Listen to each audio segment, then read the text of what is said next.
DRDO यानी कि defence research and development organisation, इसमें आप किस प्रकार से आवेदन फॉर्म अप्लाई करेंगे इसके बारे में प्रोसेस हम दिखाने वाले हैं। स्वागत है आपका हमारे चैनल पे। Senior technician assistant B and technician A की रिक्रूटमेंट पोस्ट एक्टिवेट की गई हैं। 764 के पदों पे भर्ती जारी किया गया, जिसे आप ऑनलाइन अप्लाई करेंगे। मेल एंड फीमेल दोनों कैंडिडेट इस आवेदन फॉर्म को फिल कर सकते हैं।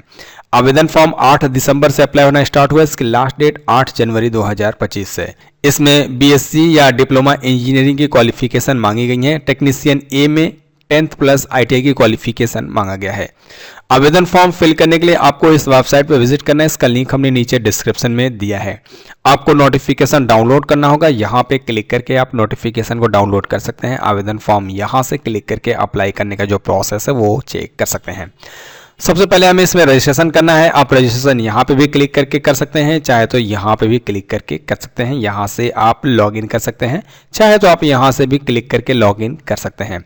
फिलहाल हम क्लिक करते हैं रजिस्ट्रेशन के लिए यहाँ पे। इसके बाद हमारे सामने कुछ इस प्रकार से ये पेज ओपन होगा एंड यहाँ पे इसे एक्सेप्ट करेंगे। नीचे करेंगे, हमें आवेदन फॉर्म फिल करने के लिए सबसे पहले कैंडिडेट का नाम लिखना है, यानी कि जिनके नाम से आवेदन फॉर्म अप्लाई होगा उसका नाम यहाँ पे लिखेंगे।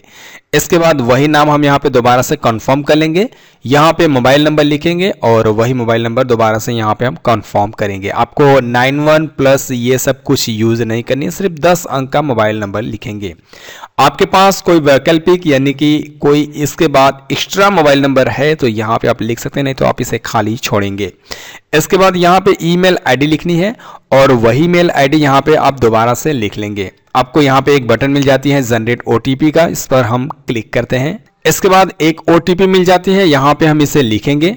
इसके बाद यहाँ सबमिट के ऑप्शन को क्लिक कर लेनी है। मैसेज दिखाया जाएगा, kindly use OTP receive your mobile number mail ID। आपको OTP यूज करनी है, यहाँ पे मोबाइल नंबर की OTP लिखनी है, यहाँ पे ईमेल आईडी की OTP लिखनी है। दोनों OTP लिखने के बाद आपको यहाँ वैलिडेट का बटन मिलेगा, इस पर आपको क्लिक करना है। आप क्लिक करेंगे, सक्सेसफुल OTP वेरीफाई हो जाएगा, यहाँ क्लोज करेंगे। इसी प्रकार से मेल आईडी को भी वेरीफाई कर लेनी है, इसके बाद क्लोज कर लेनी है। दोनों OTP सक्सेसफुल वेरीफाई हो चुकी है। यहाँ पे आपको एक टर्म एंड कंडीशन की बॉक्स मिलती है, इसे आपको एक्सेप्ट करनी है। नीचे करेंगे, यहाँ पे कैप्चा कोड लिखने का ऑप्शन मिलेगा। आपके केस में कोई और कैप्चर्स यहाँ पे शो होगा, इस बॉक्स में आप लिखेंगे। यहाँ री-वेरीफाई का एक बटन मिल जाता है, इस पर आप क्लिक कर लेंगे। जितनी भी डिटेल्स रजिस्ट्रेशन करते समय आपने दिया है वो डाटा यहाँ पे आपको दिखाया जाएगा वेरीफाई करने के लिए। आपका अगर डिटेल्स सब कुछ सही है, यहाँ पे आप एक एक करके बॉक्स को एक्सेप्ट करेंगे। एक्सेप्ट करते ही यहाँ पे सबमिट का बटन बन जाएगा, आपको इस पर क्लिक करना है। इसके बाद एक मैसेज मिलेगा कि आपने जो डिटेल्स दिया है वो सब कुछ सही है, यहाँ यस कीजिए, गलत है तो आप नो करके चेंज कर लीजिए। इसके बाद रजिस्ट्रेशन जो है वो कंप्लीट हो जाती है। यहाँ पे रजिस्ट्रेशन नंबर हमें मिल जाती है। अब हमें इस आवेदन फॉर्म को फिल करनी है। यहाँ पे एक ऑप्शन मिलता है माई एप्लीकेशन का, इस पर हम क्लिक करेंगे। क्लिक करने के बाद यहाँ पे दिखाया जा रहा है कोई रिकॉर्ड में नहीं है एप्लीकेशन अभी फिलहाल। अप्लाई करने के लिए यहाँ पे क्रिएट न्यू एप्लीकेशन के ऑप्शन को क्लिक करेंगे। इसके बाद एक नया पेज हमारे सामने ओपन होगा। कुछ इस प्रकार से ये पेज लोडिंग लेगा, थोड़ा सा आपको यहाँ पे वेट करना पड़ेगा। इसके बाद आपको नीचे करनी है। रजिस्ट्रेशन करते समय जो डिटेल्स आपने दिया है वो डाटा यहाँ पे ऑलरेडी ऐड रहेगा। आपको सबसे पहले इसमें पोस्ट सेलेक्ट करना है, किस पोस्ट के लिए आप ये आवेदन फॉर्म अप्लाई करना चाहते हैं। 10th प्लस ITI पे हम ये वैकेंसी को अप्लाई करना चाहते हैं, इसलिए टेक्नीशियन A को हमने सेलेक्ट किया है। आप अगर डिप्लोमा या BSc की पोस्ट के लिए आवेदन करना चाहते हैं तो आप असिस्टेंट B या टेक्निकल सीनियर के लिए आप सेलेक्ट कर सकते हैं। अब इसके बाद हमें यहाँ पे B से सेलेक्ट करनी है, कौन से सब्जेक्ट के लिए हम ये फॉर्म को अप्लाई करना चाहते हैं। फिलहाल इलेक्ट्रीशियन को सेलेक्ट कर लिया, आप कोई और चाहते हैं तो उसे भी सेलेक्ट कर लेंगे। पोस्ट कोड यहाँ पे आपको शो कराया जाएगा। यहाँ पे आपको अपना डेट ऑफ बर्थ सेलेक्ट करना है, इस पर क्लिक करेंगे या इस पर क्लिक करेंगे, कैलेंडर शो होगा। अपने डेट ऑफ बर्थ को यहाँ पे आप सेलेक्ट कर लेंगे। इट्स डेट से आप कितने साल, कितने महीने और कितने दिन के हो चुके हैं वो यहाँ पे आपको दिखाया जाएगा। यहाँ पे अपने जेंडर को सिलेक्ट करना है। यहाँ पे कैटेगरी को सिलेक्ट करना है, किस कैटेगरी से आप आते हैं। जो आपकी कैटेगरी है उस कैटेगरी की सर्टिफिकेट नंबर यहाँ पे आप लिखेंगे। इसके बाद यहाँ पे कैटेगरी की जो डेट है वो आपको यहाँ पे सिलेक्ट करनी है, किस डेट में आपका यह सर्टिफिकेट बनाया गया है। इस फॉर्म के लिए आपके पास जो विज्ञापन बताया गया है उसके लिए क्वालिफिकेशन जो मांगी गई है वो अगर इसमें फॉलो करती है तो यहाँ पे आप यस करेंगे। अगर आप नो करते हैं तो इसमें एलिजिबल नहीं होंगे, यहाँ पे देखिए आपको बताया भी जाएगा, इसलिए आपको यहाँ पे यस करनी है।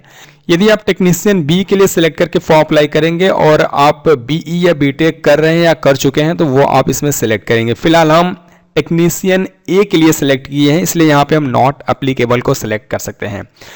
एमएससी या ऐसा कुछ क्वालिफिकेशन आप पास हुए हैं तो यहाँ पे आप पास या पर्सिंग सिलेक्ट करेंगे। फिलहाल हम नॉट अप्लीकेबल को सिलेक्ट करेंगे।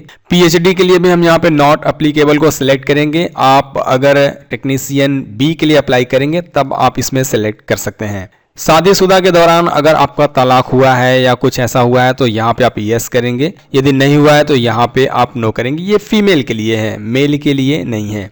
क्या आप डिसेबल कैटेगरी से हैं और डिफेंस में जॉब करने वाले कैटेगरी से आते हैं तो यहाँ पे आप यस करेंगे, अगर नहीं आते हैं तो यहाँ पे आप नो करेंगे। अगर आप विकलांग हैं तो यस करेंगे और यहाँ पे उसका डिटेल्स आपको बताना है। अगर आप नहीं है तो यहाँ नो करेंगे, ऑप्शंस हाइड हो जाएगा।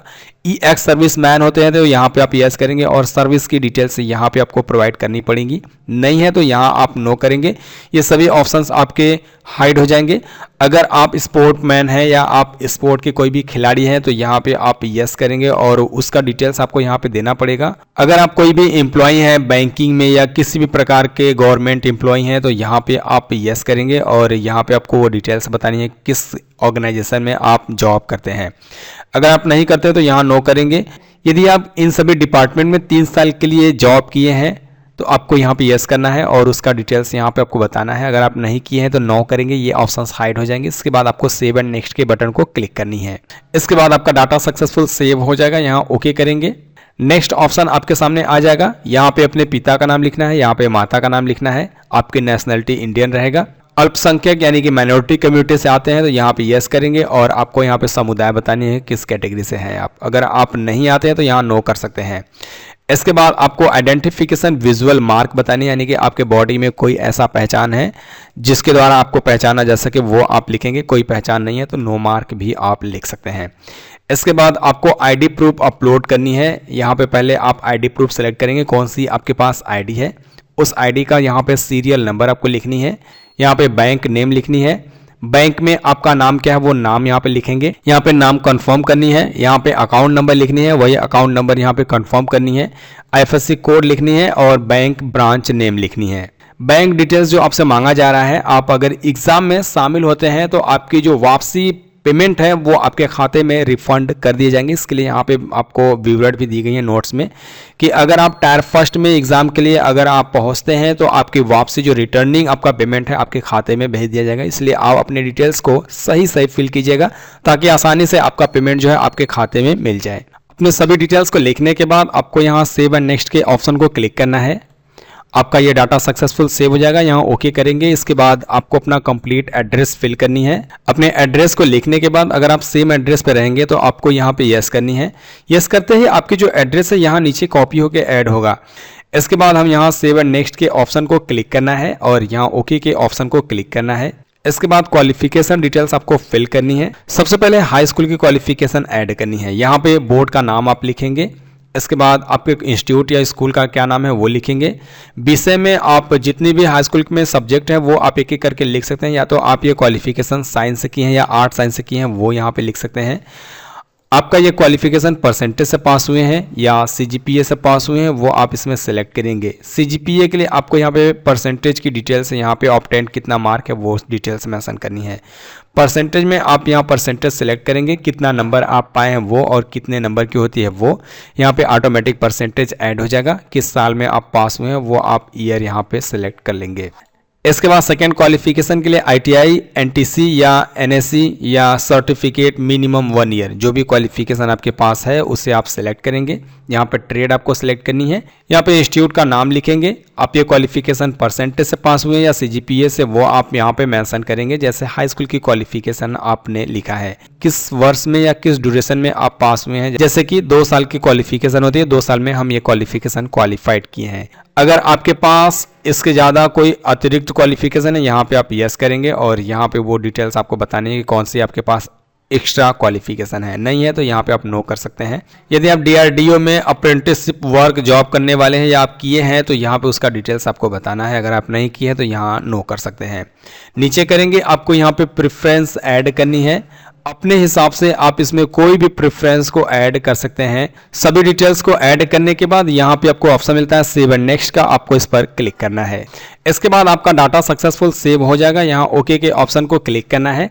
इसके बाद आपको प्रेफरेंस ऐड करनी है, कहाँ पे आप एग्जाम देना चाहते हैं। यहाँ पे आप स्टेट को सिलेक्ट करेंगे और यहाँ पे सिटी आपको सिलेक्ट करनी है, किस सिटी में आप एग्जाम देना चाहते हैं। जहाँ पे भी आप नज़दीक में एग्जाम देना चाहते हैं उससे आप सिलेक्ट कर सकते हैं। टोटल आपको इसमें 5 सिटी और 5 स्टेट सिलेक्ट करनी है। सो चलिए यहाँ पे हम ऐड कर लेते हैं। प्रेफरेंस सेलेक्ट करने के बाद यहाँ सेव एंड नेक्स्ट के बटन पे क्लिक करके ओके के ऑप्शन को क्लिक करना है। अब इसके बाद आपको डॉक्यूमेंट्स अपलोड करनी है। डॉक्यूमेंट्स में सबसे पहले अपने फोटोग्राफ को अपलोड करनी है, लाइव कैप्चर करनी है। इसके बाद स्कैन किया हुआ फोटो अपलोड करेंगे। इसके बाद स्कैन की हुई सिग्नेचर अपलोड करनी है। इसके बाद अपने 10वीं की मार्कशीट या आप सर्टिफिकेट को अपलोड कर सकते हैं। इसके बाद ITI की सर्टिफिकेट अपलोड करेंगे। इसके बाद अपने कास्ट सर्टिफिकेट को अपलोड करेंगे। यहाँ पे एक बटन मिलता है क्लिक हियर टू अपलोड, इस पर क्लिक करना है। इसके बाद यहाँ click here to capture photo के ऑप्शन को क्लिक करना है। यहाँ आपको कैमरा के लिए अलाउ करनी है। अगर आप मोबाइल से फॉर्म अप्लाई कर रहे हैं तो आसानी से कैप्चर कर सकते हैं अपने कैमरे से। अगर आप कंप्यूटर या लैपटॉप का यूज कर रहे हैं तो वेब कैमरा होना चाहिए। यहाँ हम फिलहाल अलाउ करेंगे।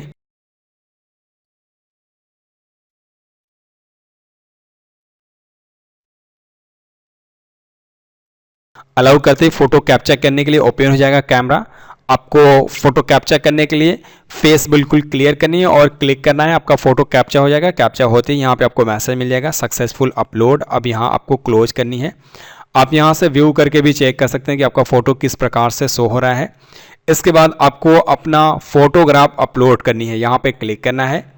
और ये फाइल देखिए 100 से 200 KB की मांगी गई है, JPG फॉर्मेट में 200 DPI की होनी चाहिए। चलिए यहाँ पे अपलोड करते हैं। यहाँ ब्राउज के ऑप्शन को क्लिक करेंगे।